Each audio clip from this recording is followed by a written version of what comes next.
Welcome to the Encore Audio Archives YouTube channel. I'm Taper Dave, and this is my channel. I've uploaded hundreds of talks here that I've recorded at meetings in West LA, and I've also recorded conventions starting in 2013. I've got a bunch of those up. And Walt and Mary Murray, the original owners of Encore Audio Archives, started the company in the 80s, and Walt recorded Joe and Charlie's and a bunch of stuff down in Vista, California. My sobriety date is June 20th of 1994. I hope you find something you like, so please like and subscribe to my channel and comment down below. If you want to hear something that I don't have or that you don't see, I'll see that I get it. Anyways, take care and have a great day if you want to.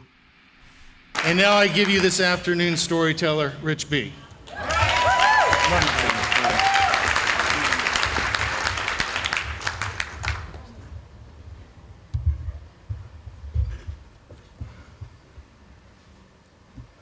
Before we get started, I would like to thank absolutely everyone that stood up, that had so much to do with this. I've been on these committees and they don't happen by themselves. My sponsor would be quick to tell me that you all have been doing this for a long time without me, and I can't make it one day without you. And I'm real clear on that. Everything from welcoming my wife and I, including my wife, Lauren, she's here. You're going to stand up for 1 second just so they know you exist. I'm always talking about her around the country, and at least one weekend a month, she's hanging with our 1-year-old daughter herself, and allows me to come to be with you somewhere around the world.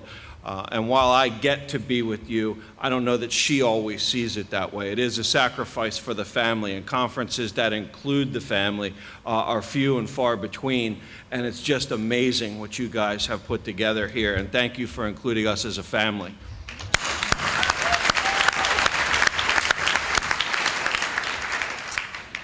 And with that said, my name is Rich Bruckner. I'm alcoholic.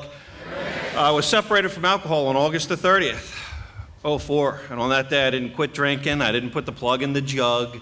My best thinking didn't bring me to you. None of those things I've sometimes heard in meetings, are true. As a matter of fact, I think that aside from just making me arrogant, if I said those things, they would also make me non-alcoholic, because they would they would just imply that I had some type of power, choice, and control over the drink. Today I'm just going to not drink and go to AA. I'm going to just put the plug in the jug, and enough's enough. I'm going to draw the line here. This is it. And I have this great idea. What I'm going to do is just not drink. And, that's just not what happened. On August the 29th, I was drunk as a monkey. And on August the 30th, I didn't have to take a drink all day. And there's no step in our book. There's no paragraph. There's nothing that talks about that. But we talk about it all the time, and we have this weekend. I've heard some great members of Alcoholics Anonymous speak all weekend in every room, and I thank everyone, every member that came before me. I'll leave a better man for having been here this weekend, that's for sure. And I like that. What I heard was good members this weekend. I'm not a big fan of that term speaker, because I know a lot of these folks, and I've been to their groups, and I see what they do. And what they are is just another member of Alcoholics Anonymous. And although a lot of them are my teachers, and it's been really neat for me to be in your ranks and to be with you, because you're my friends and people that send me emails in the morning, and people that I can bounce heart questions off of, and you steer me through life in a way that I know you love me and I'm willing to listen. And that's a rarity. You're about to hear that. And what I guess your job to listen for, I'm clear on my job. There's a guy, while the term enlightened alcoholic just sounds goofy, those words don't go together. There is a couple people that I think came close to certain things. I dig this guy, Ernie Kurtz. He wrote a book called The Spirituality of Imperfection. And in that book, in rooms right now all around this town and many others, there's people talking about God in a certain way. They're telling you what he looks like and what you should read and how you should pray. And they're talking at and about God. And in Alcoholics Anonymous, Kurtz says, we don't do that in that book. And as a matter of fact, he says one of the reasons that AA works so well is that all we do is we tell stories. And in those stories, we see God. So I'm going to tell you all the story of what God has done in and through my life. And in that story, I hope you're clear on what you're to be listening for. And I grew up in a wonderful family in Baltimore, mother and father, little sister 3 years younger. Nobody in my family drinks. No grandparents, no aunts, no uncles. Any genetic theories of alcoholism, right on if that's what you think. Our book says that we as a fellowship have no opinion on how one becomes alcoholic. If you're one of those folks that stood up as new, counting days or months, I hope you don't waste as much time as I did trying to figure out, how in the world I became alcoholic. I've always liked the story of, it's like a guy whose house is burning to the ground. And I mean, everything in that house, everything valuable is just burning to the ground. And the fire department's there. They've ran the hose from the hydrant. You all are there, my neighbors. You're out front coaching me, cheering for me. Rich, shoot the hose, put the fire out, please shoot the hose. I mean, it's burning to the ground. But the problem is I'm up in front. I control the hose. And you know what I'm doing? I'm going, well, wait a second. Before I shoot this hose, we need to figure out how this fire started. And what could be less important than how the fire started when we have everything you need right here to put the fire out? And with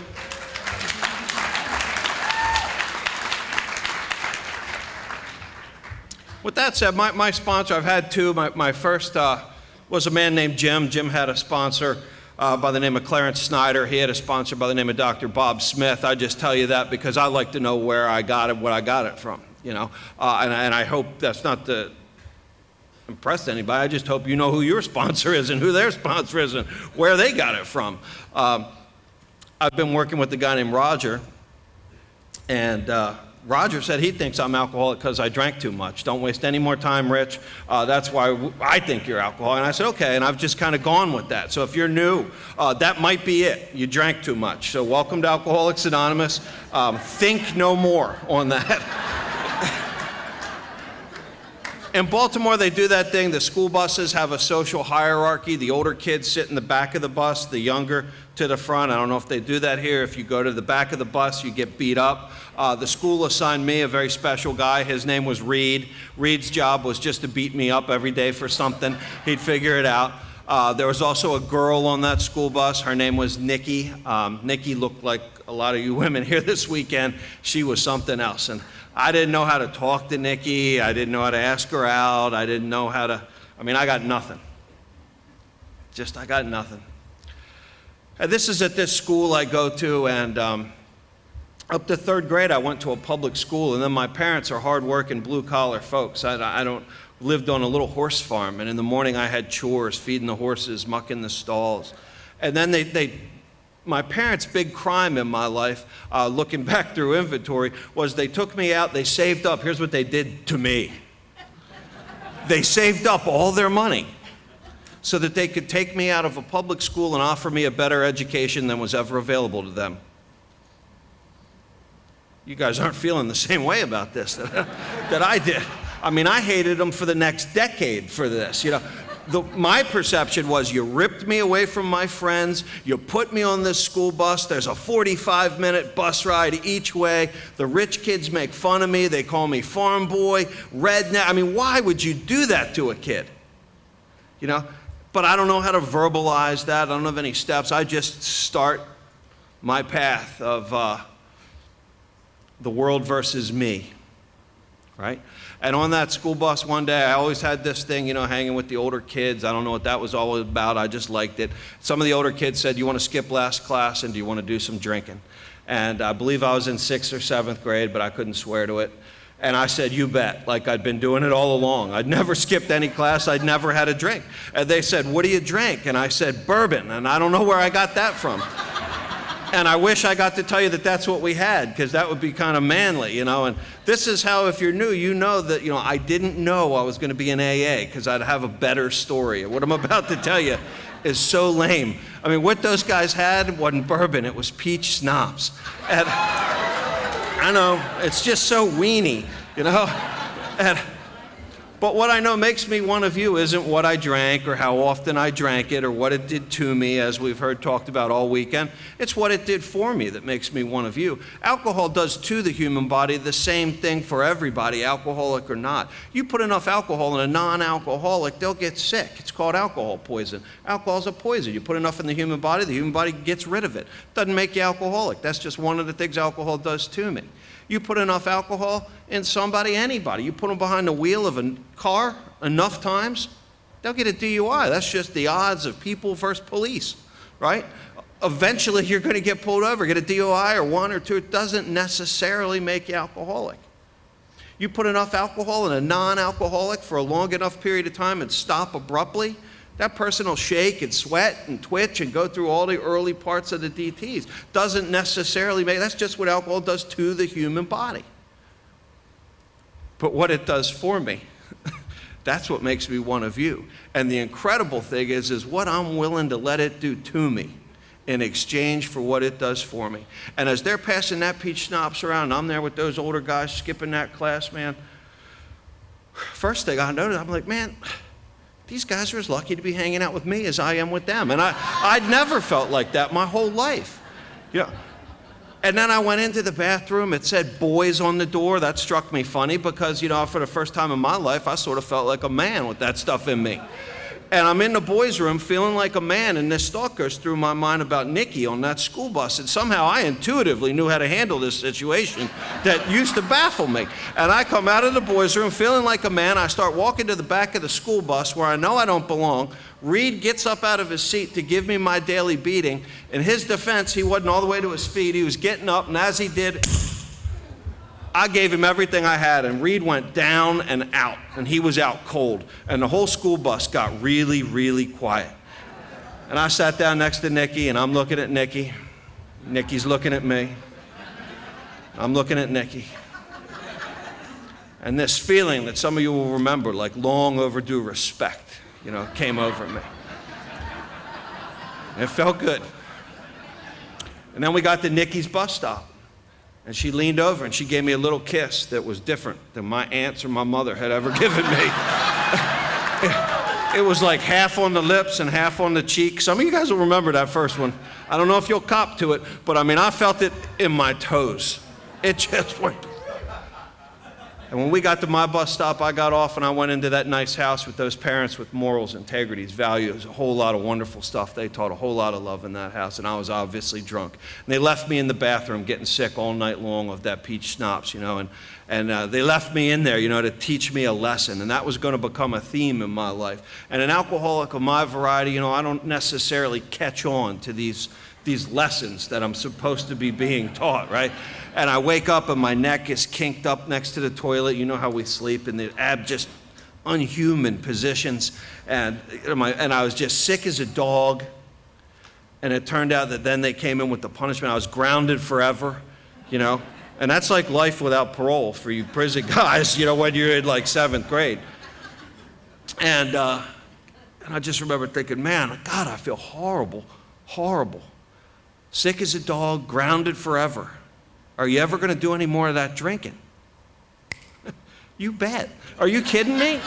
Sick as a dog and grounded forever. You know, what a small price to pay for what I had going on that school bus with Nikki, you know? And what I didn't know, and I can't say it any better than Bill, my relationship with alcohol was set in flight much like a boomerang. And while that boomerang was going out, it gave me so much for so long until one day it would turn in flight and nearly shred me to ribbons. And alcohol was going to take from me, or I was going to surrender to it, whichever way you like to phrase it, every bit of morality, every bit of integrity, every bit of decency those wonderful parents gave me. And it was going to happen so slowly, and I was going to give them over so slowly that I didn't even know I was doing it. I was going to give them over one drink at a time. You know, and our book talks about by the time the alcoholic me catches on that I'm often the last to know. You guys could see it long before I can. But by the time I catch on to what's going on and what alcohol's, you know, doing to me and for me and that ratio that's going on, that I've slipped past this point of human aid. And I'm the last to know. And I drank as much as I could through high school. We do a lot of cornfield drinking in Maryland when you're underage. You get build a fire, you get a keg of beer. You drink in the field. I'm driving a CJ7 at one point. Jeep with the narrow wheelbase, no doors, no roof. I got a keg in the back. Also the type of, wherever I'm drinking, I know that there's a better party somewhere else. I'm not a good stationary drinker.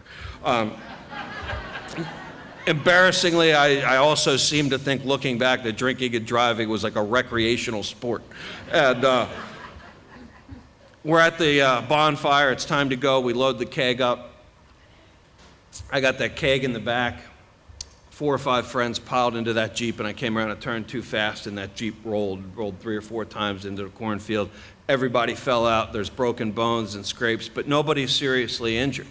And that may capture the attention of an average or, even a hard drinker maybe. You know what I think? We land after that thing rolls, and I think, poof. Did you see that?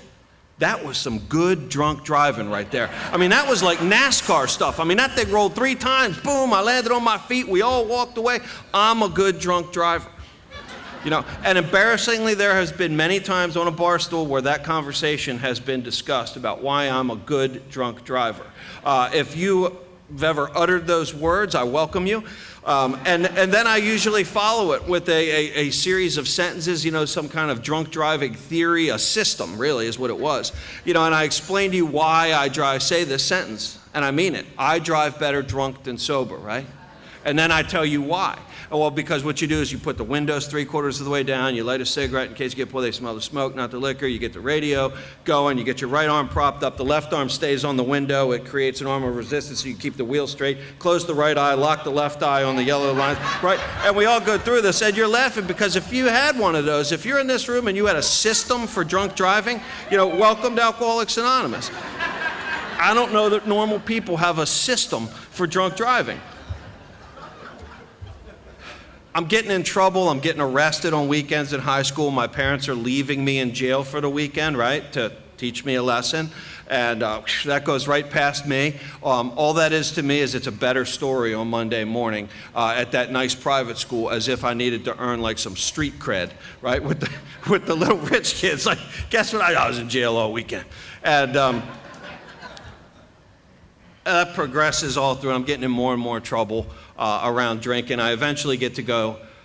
God gave me a couple of things that I now know are absolute gifts as opposed to anything I've earned or deserved or worked for or anything like that. If I read something, it sticks in my mind forever. I could tell you what page it's on and roughly what paragraph. Turns out that that's a very good skill for the way that we do school in the United States. I could read it and spit it right back at you. My sponsor would, be remiss if he didn't point out that as far from being smart or having any ability to learn or comprehend, it's just, but it's tricky, when you're young. School, I'm getting straight A's and I can remember stuff, and I was a good athlete. So I got to go play soccer. I had 2 requirements for looking for a college to go to. I wanted to be as far away from those wonderful parents with their morals and values and all that terrible stuff. I wanted to be as far from home as I could, and I wanted to be able to surf because I've been surfing since I can't remember, before I can remember learning. And so I picked the University of San Diego. I came out here to go to USD, little school. They offered, nice scholarship. I overlooked one small factor, that they're a Jesuit school. I had no idea what Jesuits were. Now I'm going to class, drinking as much as I can. We got morning and evening practices. I'm a quick observer, like we've heard discussed. I could figure out very quickly what it takes to fit in with a group of people, right? If I'm at the Grateful Dead concert, I'm a hippie and we're doing hippie dance, and right, and then if I'm at a heavy metal concert, we're rocking, and if I'm with the biker guys, I'll get some leather on, like whatever it is, right? So at USD, it appeared to me that the formula was the rich guys that have some stuff, get the chicks. And I noticed that because like BMWs were going up and down between the palm trees, and the guy driving them usually had a pretty girl next to him.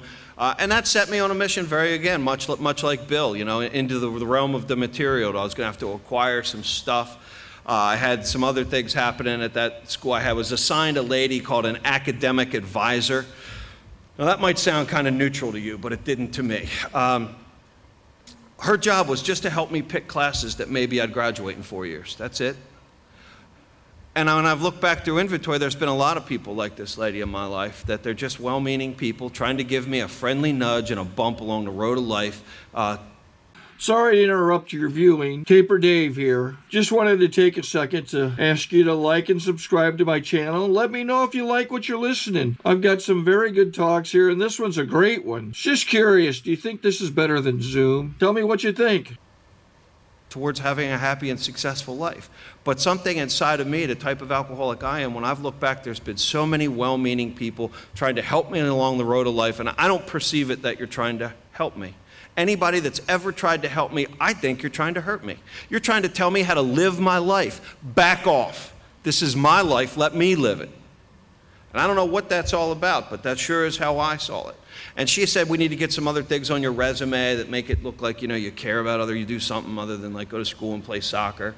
And she said, we've had an idea here for a long time about getting an Office of Alcohol and Drug Education started on campus. We want to start a program called Campus Connections. It's going to be a peer counseling program, students counseling. We want to get a student, certified as an alcohol and drug counselor to help other students. And, we want you, Rich, to be the guy, the founding father of the Office of Alcohol. This is going to look really good on your resume. And I don't know about you all, but I understand looking good on paper. I don't much like living that way, but I get the concept, right? You're going to have to look good on paper. And that's what happened. So now my day's getting busy. I also fall in, there's 4 other guys on that soccer team that are on scholarship, and they're from just across the border from Tijuana.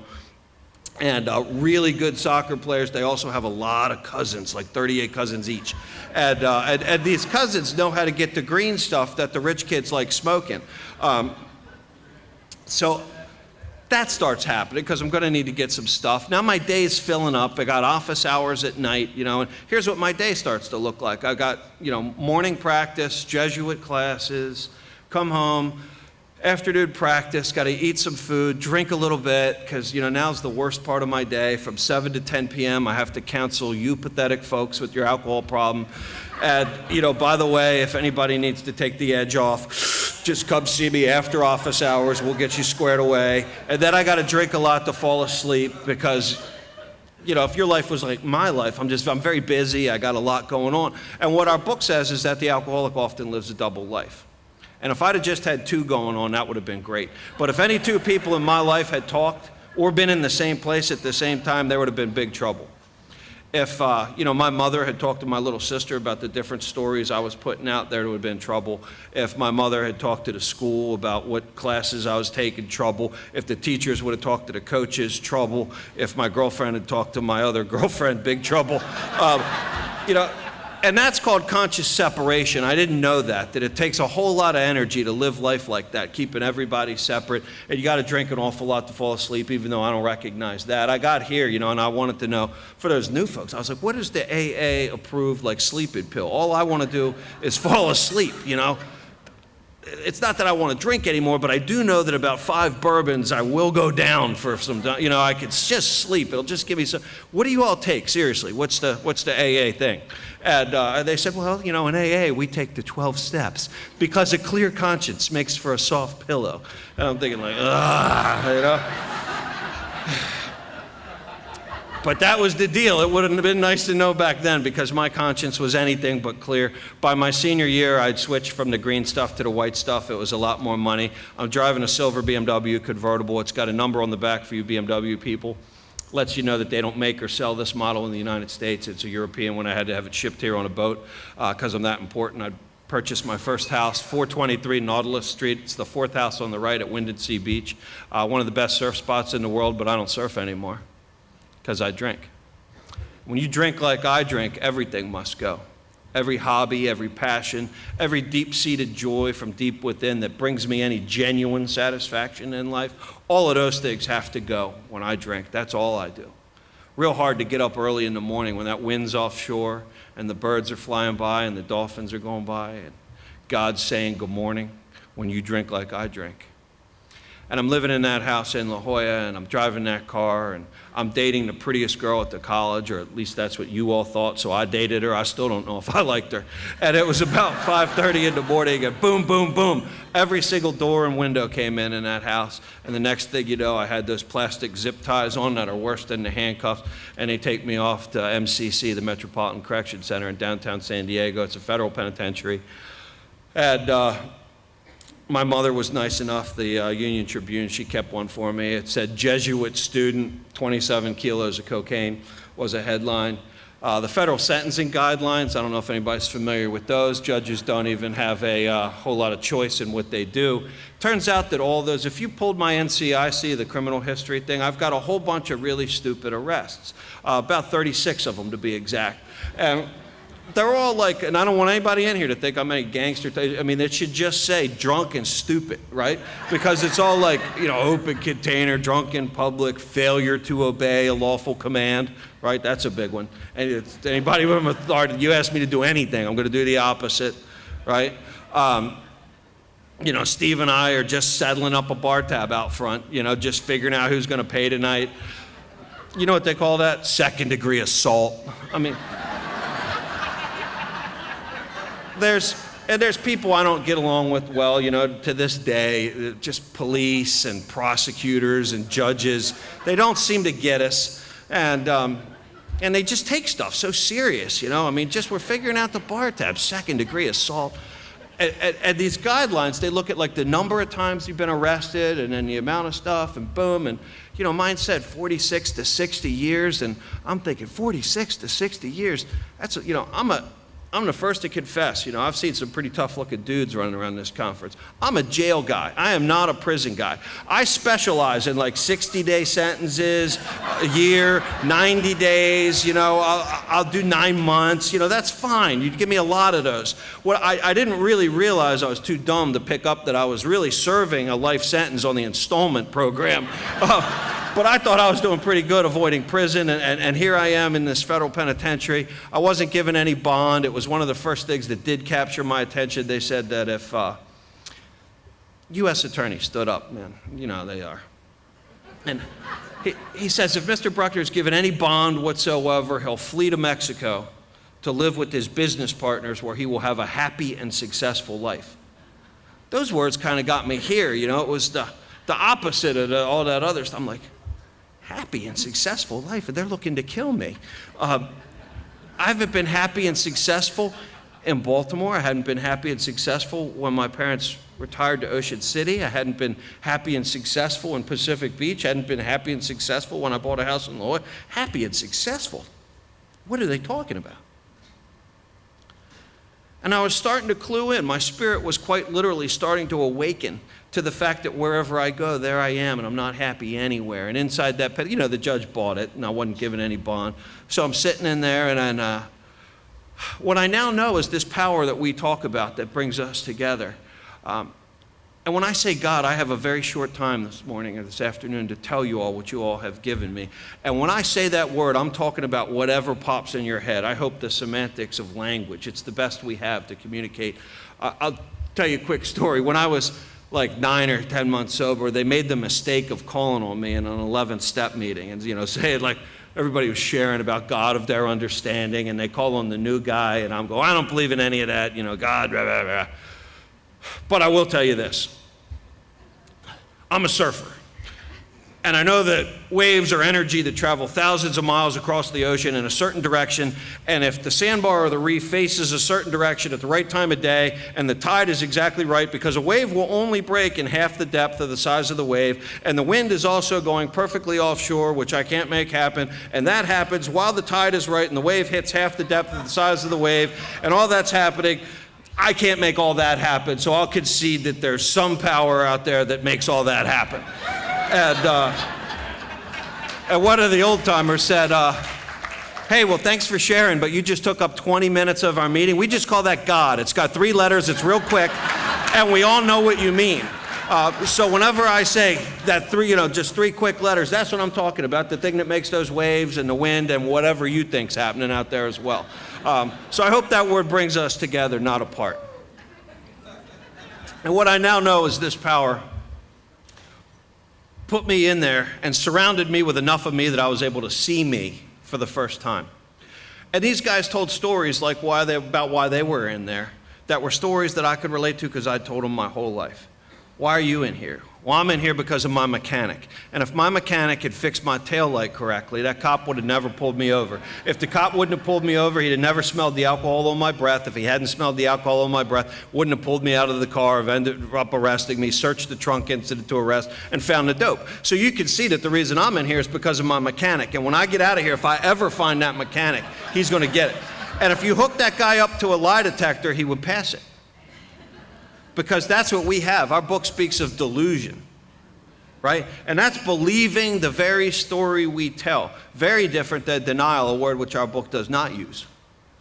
Denial is, I just take your purse, you say, did you take it? And I go, no, and I know darn well I took it. And that lie detector is going, boop, boop, boop, boop, boop, boop. I know I'm lying, I'm just denying it. But delusion, you say, did you take my purse? And I say, no, I didn't, ma'am, may I help you look for it? And that lie detector goes, psh. Doesn't even budge. And that's a form of mental illness, by the way. But I was offended when I got to step 2 about what you might be suggesting.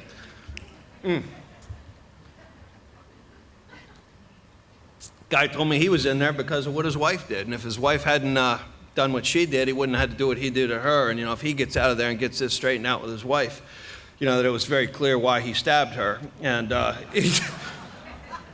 and I'm going, wow, you know, this is me. I've got an excuse for everything. And what happened to me was I was able to, just this inner thing happened, where I was able to see things different. And I clued into the fact that I was where I was because of who I was. And I was who I was because of how I live. And I'm going to repeat that because it's maybe the biggest deal that happened in my life, and we're real big on that in AA. I was where I was because of who I was. I was who I was because of how I live. In other words, my tombstone is not going to say, here lies Rich Bruckner, he meant well. Because I always meant well. I don't know about you, there was never a Friday night when I was taking that pregame shower, you know, getting in there, that beer's up there in the shower and it's trickling down and the hot water's hitting you, and I get out and I put a silk shirt on and spray on a little of that girl sauce because it's going to be a good night. You know, and Roger says, what are you up to tonight, Rich? And I go, well, Roger, today I said that I'm going to go out and I'm going to humiliate my mother to where she can't look me in the eyes for the next decade. What are you up to tonight, buddy? Jay says, what are you up to tonight, Rich? Well, Jay, tonight's the night I'm going to go out and shame my little sister to where she doesn't speak a single word to me for 6.5 years. You got any plans? I never left the house wanting or meaning for any of that stuff to happen, but it's what happened. And Alcoholics Anonymous, you all hold me to the same principle. You guys could care, trust me, the guys I sponsor could care less that I'm here at the South Bay Roundup having a great time hanging with you all. They're wondering if I'm going to be on time to make the coffee. Am I going to be there one Monday night when they come to read at the table at my house? Am I going to be there to do the next step with them? Am I going to be there at the jail? You know, they're watching. You all, nobody's ever pulled me aside. None of you old timers. I got so many here that are my here. None of you. One thing I've never heard from any of you is, hey, Rich, what do you think about our book? You know, you got any opinion? I mean, is it well written? Are the steps properly numbered? You have any updates for us? You all care very little about what I think. You care what I do. And it turns out the whole rest of the world is like that. I'm judged on my actions, not my intentions. That was a huge deal for me.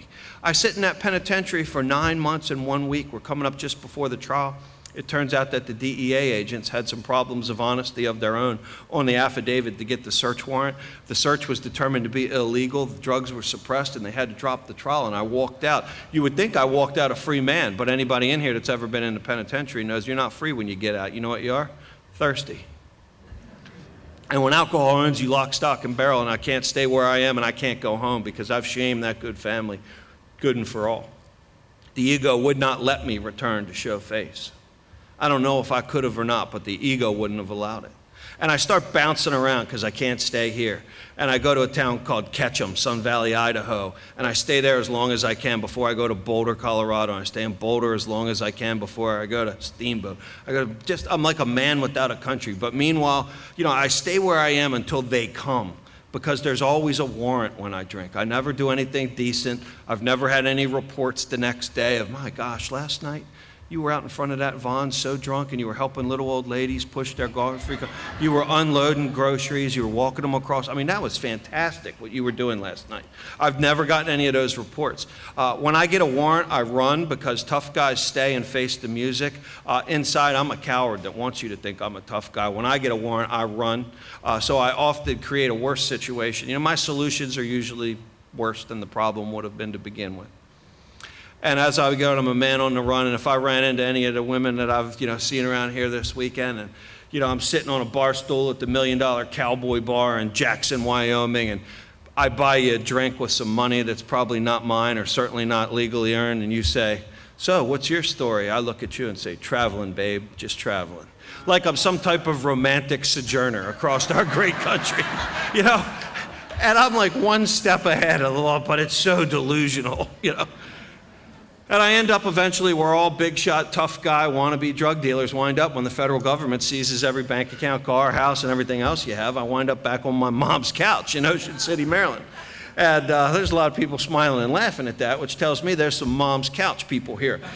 And it's a great place to start the journey. And there's only, I couldn't even believe this woman took me back into her house. Couldn't even believe it. And there's only one rule at Mom's house. You all know it, right? You can stay here as long as you want, as long as, oh yeah, we got Mom's couch people, as long as you don't drink. And that's it. And I was never, ever, ever, ever going to drink. And if you'd have hooked me up to that lie detector, I'd have passed. And that lasted 2.5 weeks.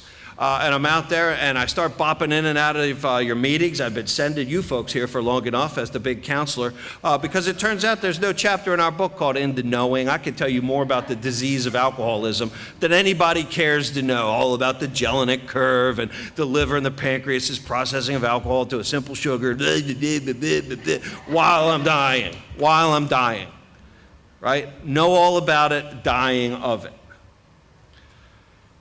I start coming in and out of the meetings.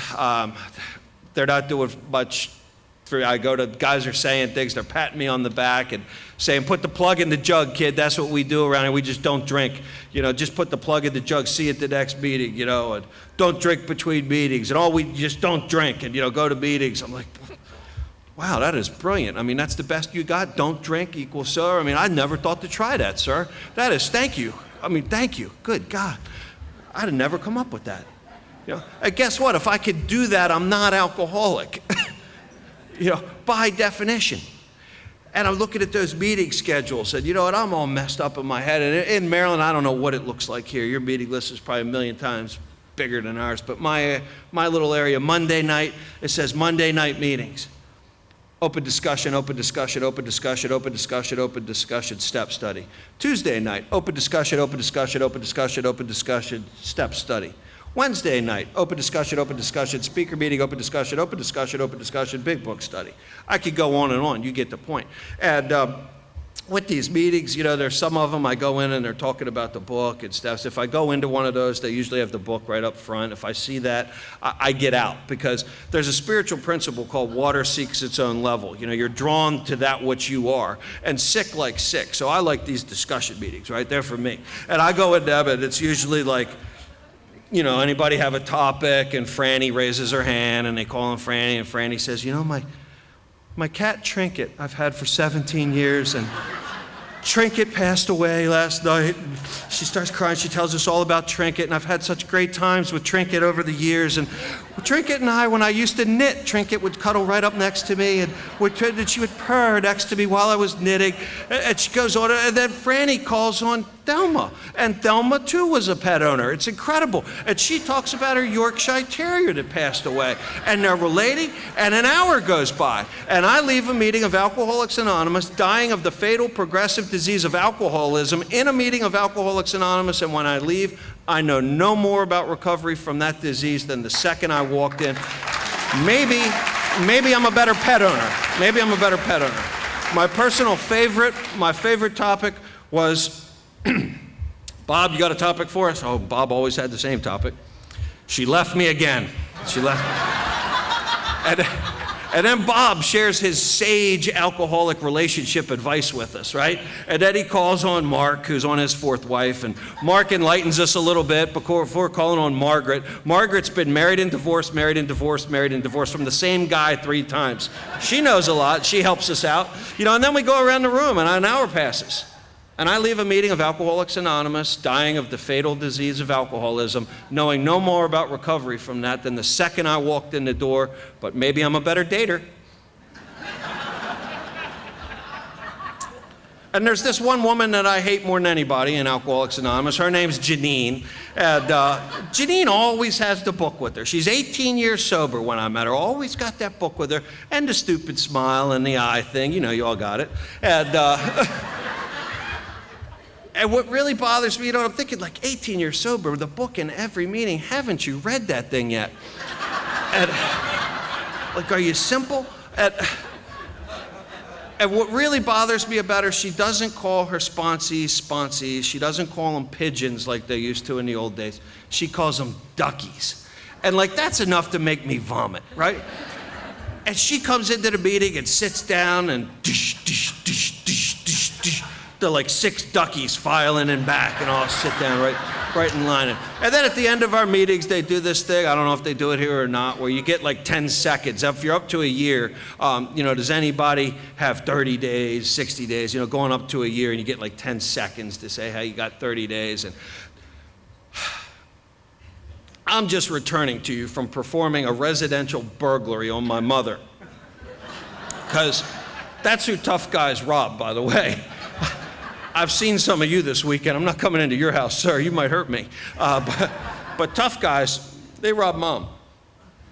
And my mom, she's a retired school teacher with a real modest little pension. First grade, she could tell you exactly how many kids she's taught to read in her lifetime, and it's in the thousands. And she sleeps in a house with a restraining order against her son, with the door deadbolted, and her little purse under her bed. And at 3 o'clock in the morning, when the terror and madness were on, I was on my stomach doing my best commando crawl, as quiet as I can, across my mom's bedroom floor. And I reach under the bed for that purse, and her eyes come off the side of that bed, and she catches me dead square in the eye and said, Rich, take it. Would you just take it? And I've had some stuff happen in my life, in the places I've been, and I've been stabbed in Panama, beat up plenty of places, locked up plenty of places. You can beat me up and you can lock me up, but don't you give up on me, Mom. When Mom gives up, man, it hits here. And she didn't really give up. It felt like that to me, because moms don't ever give up. They love you to the end. But I pushed my mother to a place where she just had to be done. Because that's the type of alcoholic I am. And the more that you love me and the more that you care about me and the closer you are to me, the more I suck you dry. I'll take every last penny. I will turn that last hair on your head gray and not care.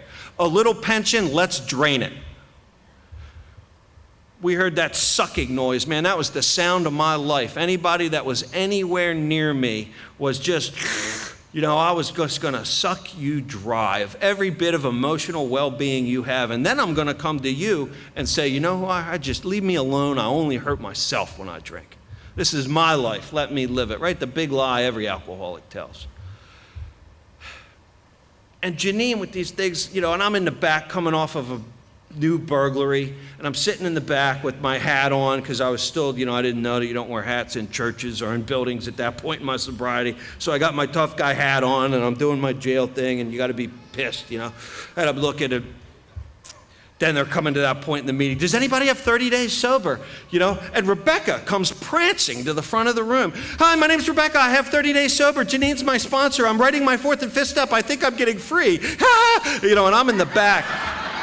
And honest to God, when I'm thinking sober and alcohol, I'm thinking, I'm going to knock her teeth right down her throat. I will knock that smile right off her face. I will knock it off her face. Does anybody have 60 days? Trish comes running up. I'm Trish. I've got, Janine's my sponsor. I'm on the 9th step. I'm making amends. My family's coming back together. And I'm in the back. I'm going to knock it right off your face.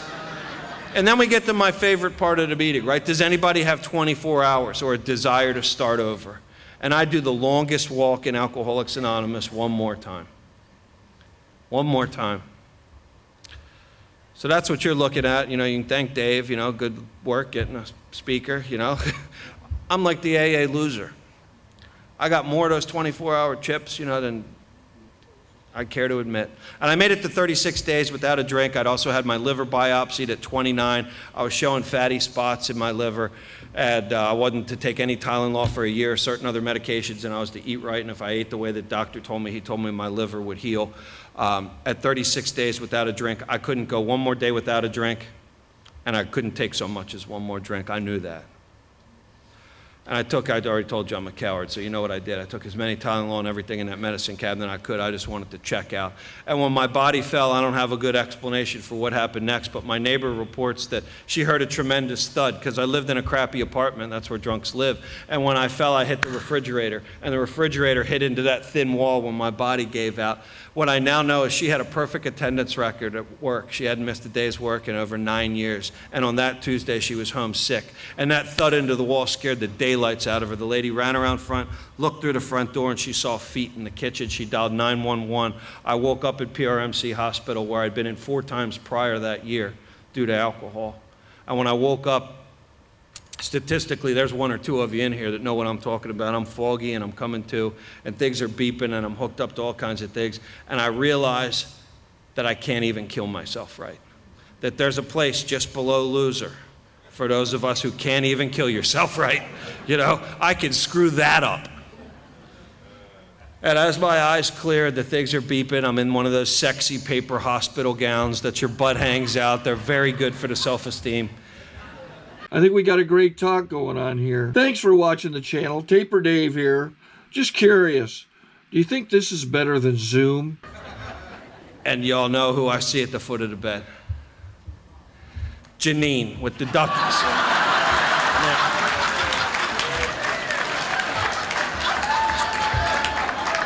Now, I don't know if there's a place called Alcoholic Hell or not, but if there is, I think I was there. And Janine did not talk to me that day. Janine had tried to talk to me many times prior. She talked to the duckies, and she said, "Girls, I want you to take a good look. This is what happens to an alcoholic that refuses to take our steps. Let's go, girls."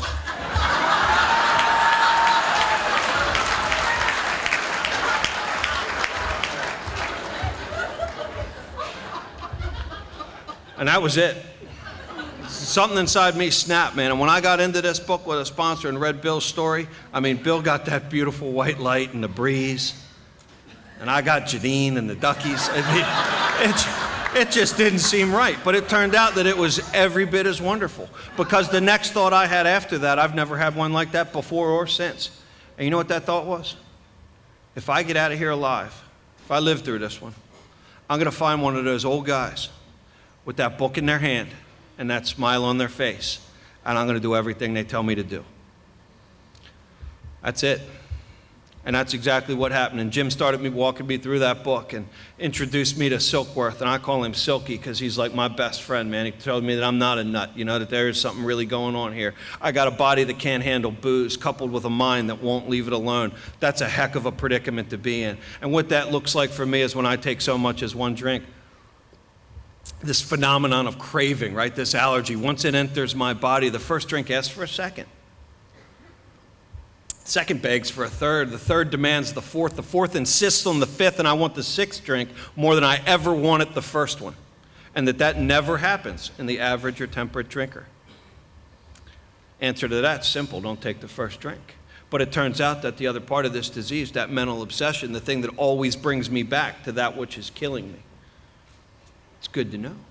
He said, "Would you agree?" He liked to call me Smarty because I'd gone to school and I remembered things. And he'd say, "Would you agree, Smarty, that powerless means less power?" And I'm like, "Yes, Jim, I'll concede that."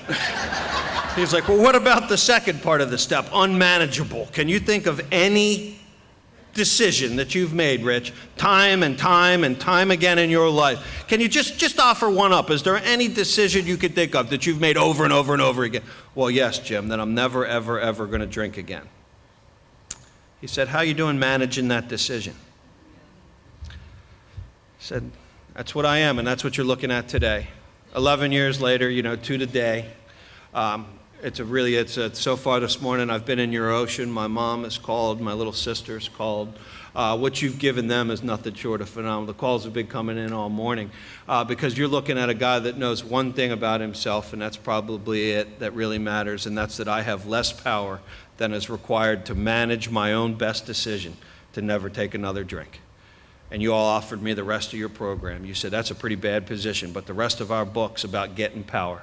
That's what this program's all. It's a getting power program. You're not going to hear me. I'm not one of the guys running around and, I'm powerless over people, places, and things. My book talks about getting power and being given the power to help where no one else can, to quite literally being given the power to help save the life of another alcoholic. It's not mine. We got to be real clear on that. But my job's to get clean enough where it can come in and out. And sometimes I want to shirk that responsibility by saying things like, well, nothing I can do. God's going to get him sober or he's not. You know, and I think I do that when I'm scared or tired or lazy or don't feel like going the extra mile. But that's what my book tells me, man, that it's a getting power program to help when no one else can. And we started going on and through that inventory, and we said that, third step prayer, that it was the third step prayer, said it's a decision to do the rest of the steps. That's it. We didn't get all heavy on God. He said, why would we do that? If your 11th step God looks anything like your third step God, you might have missed something in between, right? Like, why? None of you really cared what I thought about God at step 3. It was a mess. Obviously, I was on step 3. I just walked through your door. He told me I'd already come to believe in a wonderful power called Alcoholics Anonymous. Otherwise, I wouldn't be here. He said, how come time after time after time after time you come back to us? How come you don't go to one more rehab? You seem to like those. How come you don't go to one more detox? How come you don't go to one more shake and bake joint? How come you don't go to one more therapist? You love paying them and lying. Why do you keep coming here? It's a tough question to answer, except for the fact that when I'm with you for that 1 hour, I knew that there was something magically undefinable about what happened here. And something inside me connected with something inside you that said that there was some kind of solution here. Because the best I know, I don't know if they do it, anybody sitting here, you didn't get court ordered to the South Bay Roundup. They might send you to a meeting, but not to a roundup. If you're here because you want to be. And something inside me told me there was a solution here. We did that inventory, man, and it turned out there was only one guy that had something to do with everything, and you're looking at him, and either it just became there was overwhelming evidence in my own handwriting, and that's the worst part, about where the problem lied. And I was never going to do the 4-step, because if you do what I did for that's the first rule of business. And you all called it an inventory. I call it a paper trail, right? I mean, I've got, when I'm working with you in my first year, I got warrants in 3 states. I got the IRS looking for me, and you all want me to write stuff down. I mean, you don't write anything down in my business. I just got out of the federal penitentiary. I'm not going back. But you all are all jazzed up on it, right? You're saying things like, it holds the key to the future, right? And, we do this stuff, and he was getting a little bit older. He passed me to this guy named Roger, and we went through 6 and 7 and had that list at 8. We had it, when we made inventory, and I would tell Jim, I'd report back what I heard to Jim and Roger. I'm like, well, what do you mean? Aren't we supposed to, I live at the beach like you guys do. And I'd come back from the meeting and I'd say, well, aren't we supposed to do the 5th step down at the beach? And I heard at the meeting, you do it at the beach and you light it on fire and you send it out into the ocean and it's spectacular and it's like a Viking funeral kind. I mean, it just sounded awesome. And they would go, oh my God, where did you go? That's your 8th and 9th step. No, we're not setting anything on fire. How are you going to do step 8 and 9? Where is that in the book? Would you please stop going to BB meetings? And I said, what's BB? And he goes, I don't know, but it's not AA. And he took the meeting list and he would circle new meetings. And this thing was starting to happen in me, where Roger said, the 9th step, kid, the 9th step, Alcoholics Anonymous, all the way up to step 9. It's a theoretical program. He said, nobody out there in the world cares that you've come to some peace with a God of your understanding in steps 1, 2, and 3. Good for you. They don't care. Nobody cares that you've written a whole bunch of inventory and shared it with your sponsor in 4 and 5. It could list some defects and shortcomings in 6 and 7. Good for you. Nobody cares. Nobody cares that you got a list of what you're going to make right. You've been going to make right your whole life. But step nine is where you get the opportunity, kid. You get to rub the record clean. How free do you want to be? This is where it comes, kid. Maybe, just maybe, I get to die with the left hand and the right hand column when that's late even. He said, if I was you, I'd start dating your mother. Wherever that lady will go with you, you go once a week and take your mother on a date. And I'm working at a little picture frame shop, sweeping the floor where they carve picture frames. And I'm listening to these tapes of some of the people in this very room today. And I'm sweeping that floor, and I'm making $6.25 an hour. And I always got $1 for the basket. And I always got a little money at the end of the week to take my mom on our date. And I'm listening to those guys, and I'm listening to those guys, and I'm listening to those guys. And some things are starting to happen. I don't know if any of you could relate to this, but some of those meetings I didn't used to like, I was starting to love them. Some of those people I was scared of, I was strangely drawn to them. Some of the people I did really like, I was starting to keep a little healthy distance. Something inside me was becoming inwardly rearranged, right? And I'm drawn to different things and different meetings, and those step meetings were becoming exciting. You know, and dinner after dinner after dinner, and we were at Carrabba's one night, and my mom was eating spaghetti, and I'll never forget it, because while she was twisting that pasta around, her eyes came up from the pasta, and she was looking me eyeball to eyeball for the first time in about a decade, man, mother to son, and we were just talking mother to son the way things are supposed to be. She didn't have to look down anymore. And I started getting to go to her house to take out her trash and to change light bulbs in her kitchen. She was getting into her 70s and couldn't stand on a chair anymore. It used to take me, she has one little light in the kitchen to see where she cooks and eats. And I'm embarrassed to tell you, if that light was out, it would be pitch black in that kitchen. She'd ask me to come change a light bulb. It would take me 2 to 3 weeks to sober up enough to go over and do that, and I'd leave my mother in the dark cooking and eating because I couldn't get there. And not anymore, man. With you folks and this new power that you didn't, I'd be there to, you know, she calls, I'm changing a light bulb. Not a big deal to anybody but to me and my mom. You know, and then time went on, and I'm going to tell you about some other stuff with this 9th step, but just a little precursor. I had a credit score when I got here, which is whatever you get for like having a social security number. It was like sub-zero. And it was bad, and overall, all it is this time, what has my wife and I have just a little over a year ago, year and a half, I think, you know, bought this beautiful house on the water. And it turns out that when those letters comes with the bill in them, when you pay those, your credit score goes up. I know. People, you guys are probably thinking that is amazing, and that's how I felt about it. And there's no really other way to do that. By the way, I checked, I tried everything. You pay those, credit score goes up, and the house, we love it because we both surf and do all kinds of water stuff. But if you had my mom here today instead of me, when she checked in this morning, she'd tell you her favorite part about that house, and that's that we chose to build a house 1.7 miles from her. And she gets to see her granddaughter about 2 to 3 days a week. On the 28th, 2 days ago, our daughter Isabella was 14 months old, so she's a little over a year. Isabella is an old Spanish queen's name, but when we research names, it comes from the Spanish. It quite literally translates to God's precious gift. And that's what she's, you know, been to a guy. I mean, we just celebrated back in June, 3 years of marriage. We're in our 4th year of marriage. I never thought I'd be married. And it's just been an amazing, amazing ride. And my mom, after those amends, I said, you know, what else can I do and what can I make right? And is there anything that, you know, I'm missing? And I kind of leave that door open at the end of the amend because I don't always know what it is. You know, the other person knows what it is. And I thought it was the money and all the stuff I'd stolen and the time and the hairs I turned gray. And my mom started crying and she said, you know, there is another thing I need to talk to you about. What I want to know is, all through high school and all through college, you were never here on the weekends. You always stayed out at your buddy's house, other places. You just from Friday to Sunday. I never saw you. And my mom might be 20 pounds overweight. And she started crying and said, is the reason that I never met any of your friends and any of your girlfriends because you're ashamed of me because I'm fat? I'd have never thought of that. And I got to tell her, and I want to tell you about a freedom.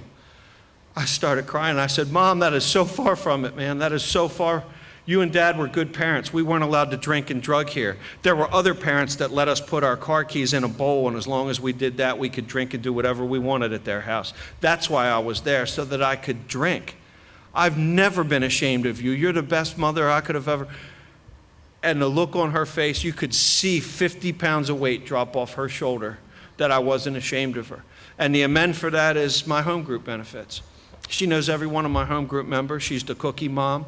She comes in, she'll be at my anniversary. She doesn't stay for the meeting. She comes a half hour early and mingles with everybody. She just wants to know who her son's friends are. When I was dating Lauren, I introduced her. I let her weigh in. I'm thinking of asking her to marry me. Mom, what do you think? Including her in my life, letting her be a mom. The last thing I want to say about that, and then I'll leave it alone, is my whole life I wanted to be a tough guy. I just wanted to be a man. I want you to think I was a man. And it turns out that it's real hard to be a man without first learning how to be a son. I'll leave that being. My sister, I hadn't spoken to in 6.5 years. I had a set of Baltimore Ravens season tickets. I don't know why I had them when I got sober. You know how we're like in a homeless shelter with a hefty bag, and I got you. And you're laughing, but there's somebody here on scholarship walking around with an iPhone 6. I guarantee it. That's how we are. You go to the homeless shelter, they got an iPhone 6. And like, you don't have a house, you don't have a bank account, but you got a better phone. Why do you have the latest phone? Because that's how we are. Our priorities are so jacked up. And he said, send those tickets to your sister. She lives in Baltimore. She'd enjoy the games. And I said, perhaps you haven't listened. She doesn't speak to me. These are expensive. And he said, I'm not asking you. I'm telling you, send them to your sister. And I sent them and nothing happened. He said, send the next set of tickets. And I did. And the phone rang, and it was a Sunday, of course, and when that phone rang, there was a little girl's voice on the other end. Richie, did you see that? They just threw the ball. The Ravens tied it up. They tied the game. The ball's in, blah, blah, blah. She started, there was nothing less I could have cared anything about than that Ravens game.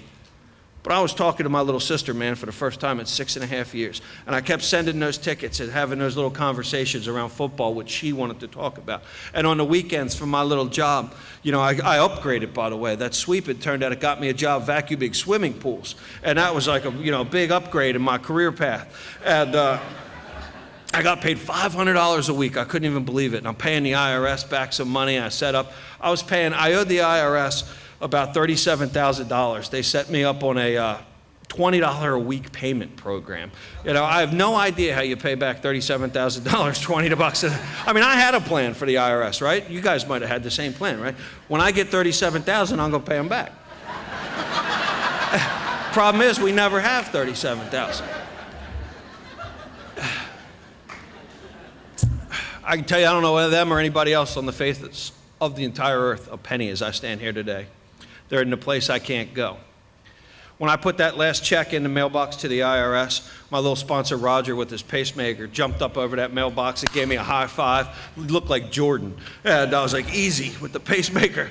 And he said, say it to the mailbox. And I'm in front of the post office where I said, my amends to the IRS is complete. And I put it in there. And about a year went by and I got this envelope, and inside the envelope was all this stuff and a big check, and I knew I was in trouble. I got really upset. I drove a half hour to his house, and I said, Raj, I've screwed something up. They're after me again, I think.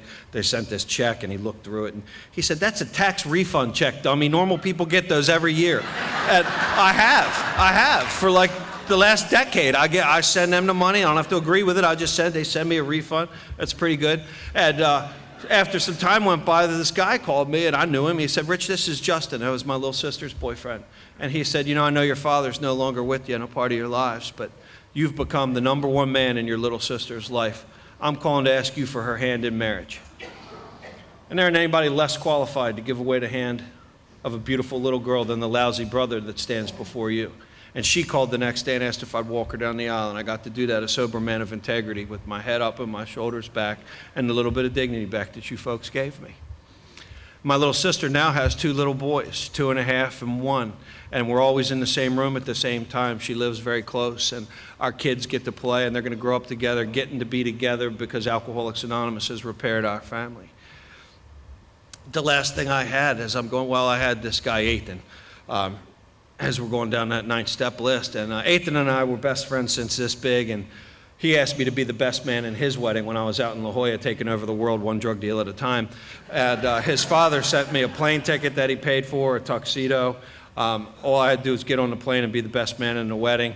And I was so excited to do that I started drinking the night before. And you all know how that went. I didn't get on that airplane. When I do something like that, you go on a secret list of people I can't talk to anymore. And when you call me and that caller ID goes off and I see your name, my stomach gets tight and sick, especially sober, tight and sick. And if you have to look at caller ID before you answer the phone, you're living in bondage of self. Talk to your sponsor about that. I don't have time. But I will tell you, there are people in the room that when they call me, I get to answer the phone today. Hello, Rich Bruckner. And that is a tremendous freedom because it no longer matters who's on the other end. No longer matters. And whenever Ethan would call, I would get sick because I knew why he was calling to tell me I was a no-good drunken bum, and I heard his wife was lovely, and I'd heard they had a child and another child over the years. And I knew he told them what a bum I was. And I called and said, I'm in this thing called AA. We got a thing called the 9th step. I need 5 minutes of your time. Maybe your father could be there. I know I screwed your wedding up, and I'm a lousy friend. But this is a life or death deal, buddy. If you could give me 5 minutes to try to straighten this out, I'd really appreciate it. He said, yeah, you could be here at 7 a.m. on Saturday if you can make it. And that was about 9 years later. So I think he might have had one of those resentment things. And I showed up with a pile of money in my pocket from doing the swimming pools. And I knocked on the door, and his father's car was in the garage. And when he opened the door, his mother and father were standing at the back.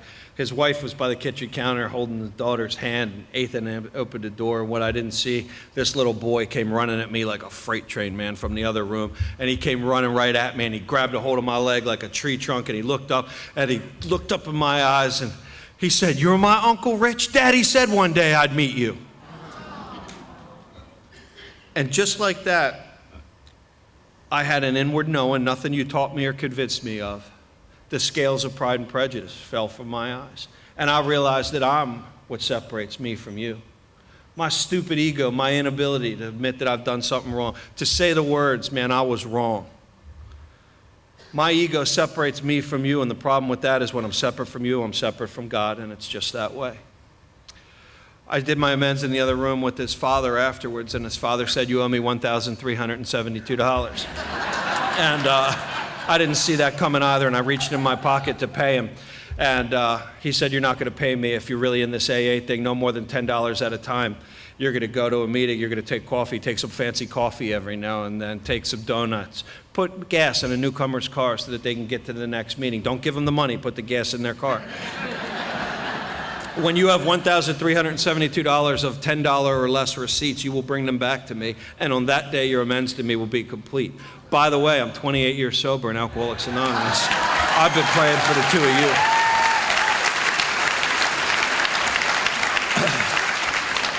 My home group ate Stouffer's lasagnas for the better part of 3 years. They're $9.95, and they enjoyed the heck out of them. And the last, I owed the state of California 5 years of my life. I had an outstanding warrant that I ran away from. My sponsor said, "This is a good time to go serve that 5 years." I didn't think that way, but sponsors see things different. And my home group took me to the airport, and I was scared to death, and I turned myself in and walked in front of the judge. And what I didn't know was that 47 of you took time to write that judge letters and tell him what my life looked like, and meetings I was going to, and people I was helping, and floors I was mopping. And that judge said something. I stood there. He said, "What do you have to say for yourself?" And I said, "Nothing, Your Honor. You told me what to do on probation. I violated it. I'm a sober member of Alcoholics Anonymous. I don't ever want to have to take another drink. I'd like to just serve those 5 years so that I could be free." And he said, "That's not what these people say." And he started going through your letters, reading your letters to me in a courtroom. And then he said something to me that no judge had ever said. He said, "You didn't complete this the way that I told you to, but you did complete this. This case is dismissed." And I've been arrested 36 times, and I've gone to jail 36 times.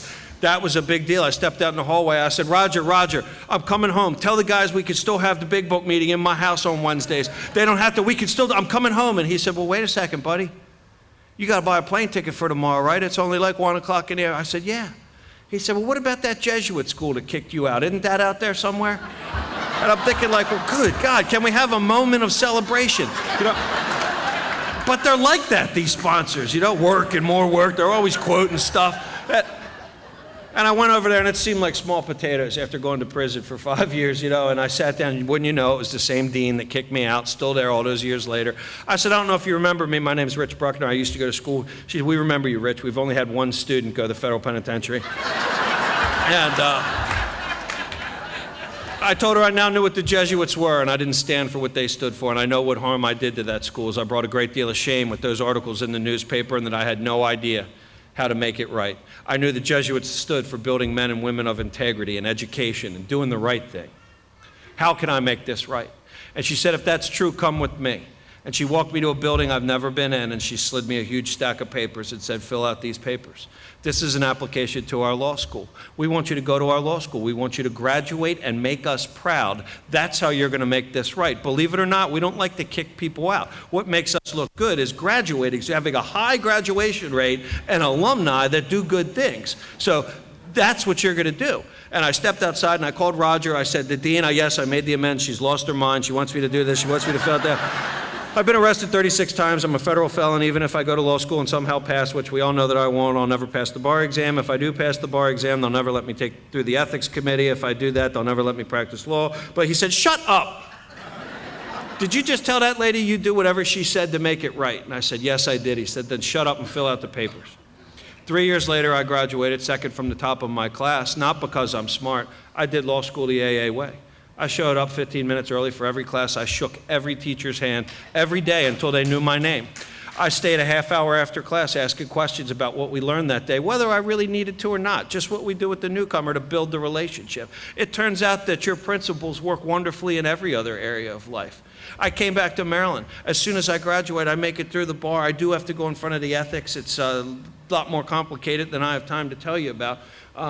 I wish you were there. This ethics committee is like 9 judges, and they're like, we can't figure this out. You've got all these wonderful recommendations and great grades, and over here we got these 36 arrests. And I said, well, Your Honors, I had to disclose in the application process that I'm a sober member of Alcoholics Anonymous. I don't know how familiar you are with AA, but there's a substantial period of drinking required for membership. And they started laughing like you did.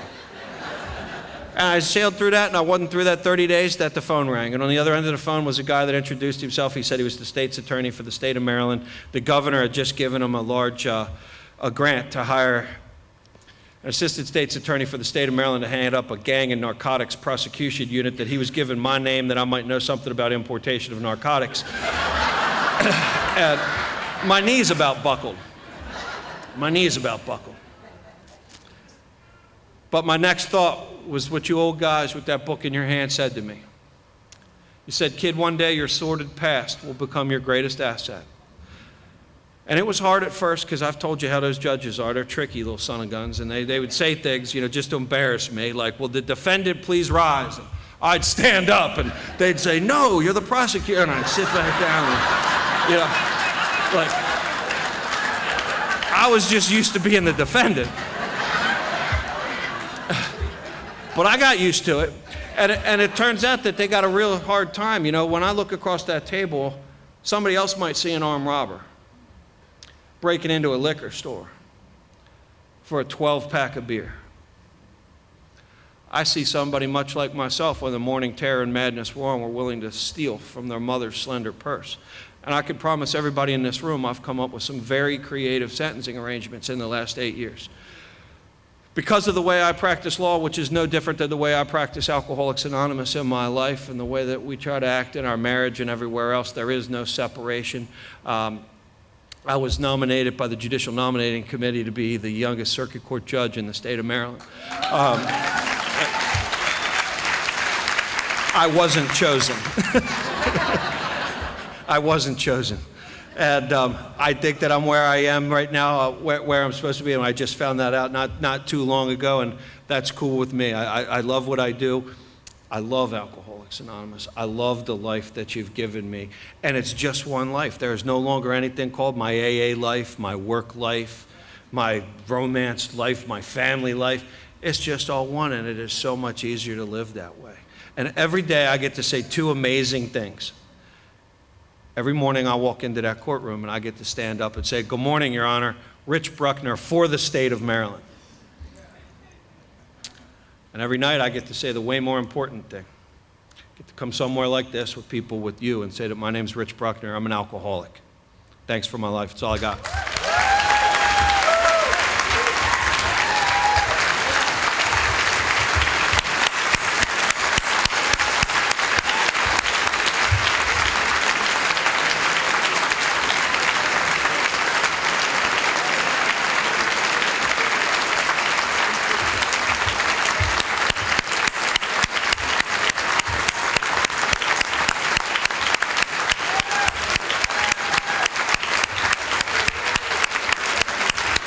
What a journey. Thank you, my pal. Thank you.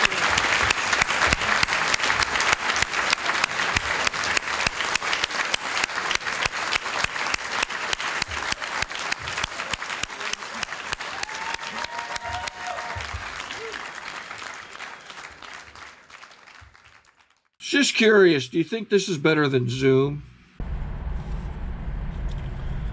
Okay, this is how I prepare my drone for launching. I like to do it inside the cab of my truck so I'm not standing outside in the weather.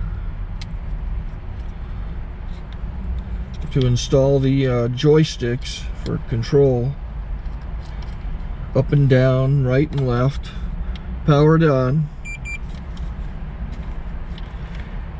I have an Android phone that I use to connect it to the drone with. And it's actually controlled through the iPhone, through an app. Oops, wrong way. It's actually controlled through the iPhone, or through this Android phone, through the app. It's actually controlled through the Android phone, through an app, and you connect it through this short connection right here.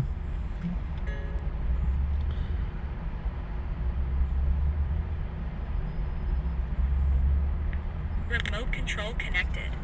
Remote control's connected. So I pull out the drone.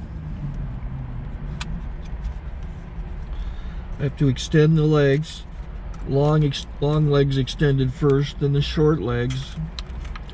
Remove the gimbal protector. Set that aside, then power it on one short burst, then one long burst. I lay it down. So I have to go to calibrate. So the drone's not connected yet. It shows you here as this drone gets disconnected, even though the remote's powered on. So the drone has to establish it's connected. So I go into the app to calibration mode. First I'll calibrate the remote controller. Start calibration. Out, in, out, in, up, down, and then this little wheel is to control the gimbal. So it's calibrated. Go to gimbal calibration, start calibration, and then it calibrates the gimbal. And if that shows up, the gimbal's moving all over the place. Changes, you can see it on the video. And I'm calibrated to take off. It's acquired 7 satellites at the moment. There are 26 satellites up in the sky, which it has to acquire before you can take off. So it's connected. It's got enough satellites. This is white. I can go to press this little arrow button, swipe right to take off, and it would start the motors if I slid this to the right. But I'll wait till I get outside. Don't want to do it inside.